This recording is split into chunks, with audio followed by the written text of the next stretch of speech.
Olá pessoal, como prometi na aula passada, hoje nós vamos continuar estudando os tipos de discurso, sendo que na aula de hoje, especificamente, vamos ver como se aplicam esses discursos a alguns gêneros textuais. E, principalmente, vamos entender por que utilizar esse tipo de discurso e quando devemos utilizar. Mas antes de começarmos a nossa aula, clica aqui no gostei para deixar o seu professor feliz e não se esqueça de se inscrever no canal, clicando no sininho para você ficar sabendo quando novos vídeos vão ao ar. Vamos nessa?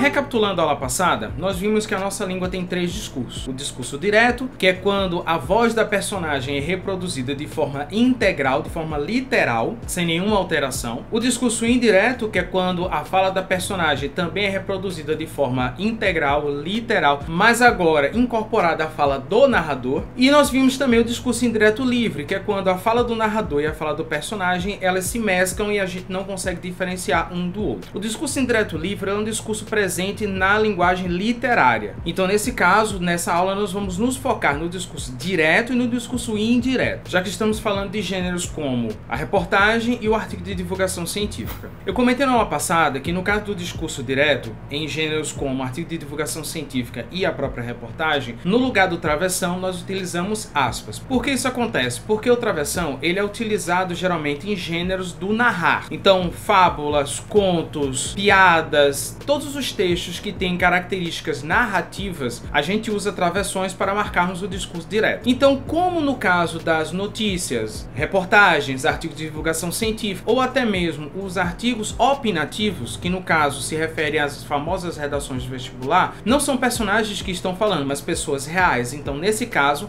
a fala de uma pessoa real é geralmente representada com aspas. Por exemplo, nesta notícia retirada do portal G1 Pernambuco, temos ótimos exemplos de discurso direto e discurso indireto da forma que foi explicado. Logo aqui no segundo parágrafo diz o seguinte: o secretário estadual de saúde informou em vídeo que mais testes foram realizados em profissionais de saúde. Com relação à testagem dos profissionais de saúde com sintomas de gripe, até agora, 227 casos foram confirmados e outros 194 descartados, disse. Então você tem aqui no começo o discurso indireto, com a presença do verbo de dizer, informou. Você tem a presença do que. No caso do discurso indireto, nós não temos sinais de pontuação, mas temos as conjunções que ou se. E no discurso direto, logo aqui embaixo, nós temos as aspas, marcando o começo e o final do discurso direto, e também a presença do verbo de dizer no final. Agora vejamos essa reportagem presente no site da revista Super Interessante. Ninguém morre de herpes, e essa é a estratégia do vírus. Nas palavras de James Lovelock, um vírus ineficaz mata seu hospedeiro, um vírus eficiente fica com ele. Então você tem outro exemplo de discurso direto, como eu disse, as aspas marcam o começo e o final, e no caso, o verbo de dizer, ele fica implícito, já que tem a expressão nas palavras de. Então, se nas palavras de James Lovelock, disse, ele falou, ele comentou. Tá, mas por que a gente usa esse tipo de recurso dentro dos textos? A gente tem que entender que esse tipo de discurso, ele é colhido através de entrevistas. Muitas vezes o jornalista entrevista uma determinada pessoa por 10, 20, 30 minutos, às vezes uma hora, para daquela entrevista retirar 2 ou 3 frases que vão ser utilizadas para compor a matéria, seja uma reportagem, seja um artigo de divulgação, seja qualquer tipo de gênero que eu esteja falando. Então é importante que as pessoas entendam que existe um desgaste para que esse material seja colhido e seja utilizado dentro do texto. Alguns jornalistas chegam a transcrever, seja de forma digitada ou seja de forma escrita, toda a entrevista para poder tê-la ali na sua frente, materializada em forma de texto, e aí sim poder observar o conteúdo da matéria e o conteúdo do texto para poder recolher. Então, ou seja, por que utilizar algo que dá tanto trabalho dentro do texto? Eu não sei se vocês já perceberam que no começo de algumas reportagens, quando o jornalista geralmente entrevista alguém, aparece no começo dessa matéria, geralmente um pedaço em que nós ouvimos a narração do repórter, mas vemos a imagem da pessoa entrevistada falando alguma coisa, sendo que não aparece o som dela. Isso é uma prova de que sim, a entrevista foi muito maior do que aquilo que a gente vê naquela determinada reportagem. E por que o jornalista se dá esse trabalho todo? Já que, como eu estou deixando bem claro, isso é algo que demanda tempo, demanda um custo, um investimento pessoal daquela pessoa para produzir aquele conteúdo. O primeiro motivo, e talvez o mais importante, seja que isso dá um caráter de verdade ao texto. É como se o jornalista quisesse provar pra gente que aquele conteúdo não é tirado da cabeça de quem faz aquela matéria, mas ele é baseado em fatos da nossa realidade. Imagina, por exemplo, que um jornalista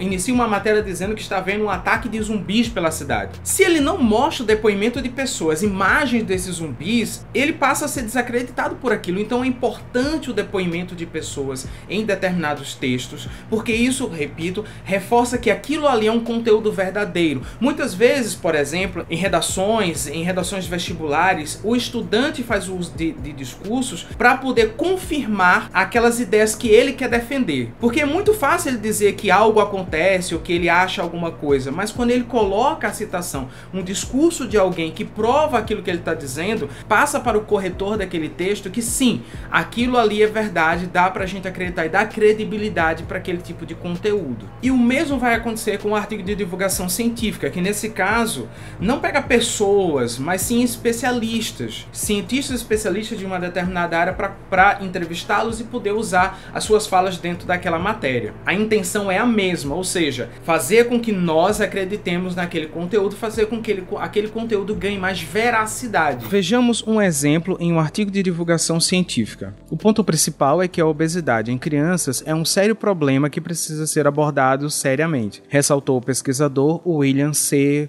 Knowler, do Instituto Nacional de Diabetes e Doenças Digestivas e Renais. O que este estudo particular mostra é que a obesidade causará o excesso de morte prematura, completou o especialista. Então, novamente, você tem outro uso no discurso direto. As aspas começam aqui, terminam aqui, marcando a primeira parte, o verbo de dizer está aqui, ressaltou, a fonte, o nome da pessoa, o nome do especialista, e aqui no final, o verbo de dizer completou, certo? E a citação. Aqui embaixo, um uso de discurso indireto. Em nota para a imprensa, o pediatra Mark Jacobson, da Academia Americana de Pediatria, destaca que o novo estudo é oportuno e importante, visto que mais de 1/6 das crianças americanas são obesas. Então, destaca o verbo de dizer, o que, a conjunção aqui, tá certo? Que tem o mesmo papel que os sinais de pontuação no discurso direto.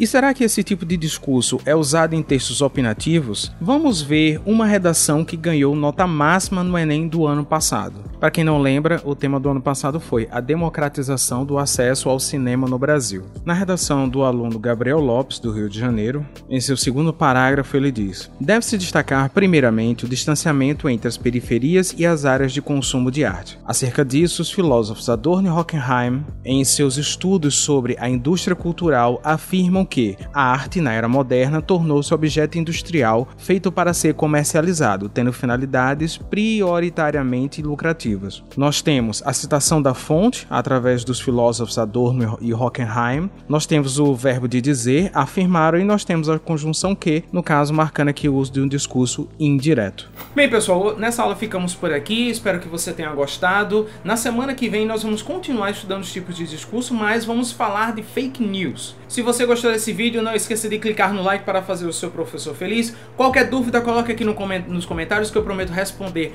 pessoalmente e nos vemos na próxima aula. Até mais!